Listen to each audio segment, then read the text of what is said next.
মরেও শান্তি নেই। কাদা জল ঠেলে মৃতদেহ নিয়ে সমাধিস্থ করতে নিয়ে যেতে হয় বীরভূম জেলার খয়রাশোল ব্লকের মাটিয়ালা গ্রামে। রাস্তায় হাঁটু অবধি কাদায় ঢুকে যায় পা। মৃতদেহ নিয়ে যে কোনো সময় দুর্ঘটনা ঘটার সম্ভাবনা সব বাহুতের। স্থানীয় বাসিন্দারা জানান, গত 50 বছর ধরে এই রাস্তার এই রকমই বেহাল অবস্থা। কেন্দ্রকড়িয়া গ্রাম পঞ্চায়েতের অধীনে মাটিয়ালা গ্রামের কেউ মারা গেলে মৃতদেহ নিয়ে যেতে হয় 1.5 কিলোমিটার দূরের কবরস্থানে।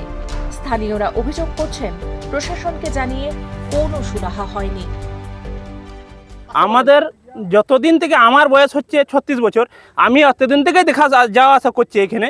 তো আমি দেখলাম না, এই রাস্তাটা অনেকবার বলছে আমাদের এখানে পার্টি লেভেল লোক বলছে এই রাস্তা হয়ে গেছে, এই স্যাংশন হয়ে গেছে, এ হয়ে গেছে। আজ পর্যন্ত আমি দেখছি না যে রাস্তাটা হচ্ছে। যার ঘরে মাইয়াত হবে খালি ঘরওয়ালা আসবে না, আমাকেও আসতে হবে, পড়োশিকেও আসতে হবে, পুরা গাঁওয়ালা এবং অন্য গাঁয়ের লোকও আসতে হবে। তারা তো এই পজিশন দেখে যাচ্ছে যে মাটিয়ালা খয়রাশোলের যে কবরস্থান আছে, সে কবরস্থান যাবার রাস্তাটা ভালো নাই। তো সবাই মিলে জোর দিয়ে পড়ে এই রাস্তাটার জন্য লড়া উচিত, তাকে যেমন এই রাস্তাটা হয়।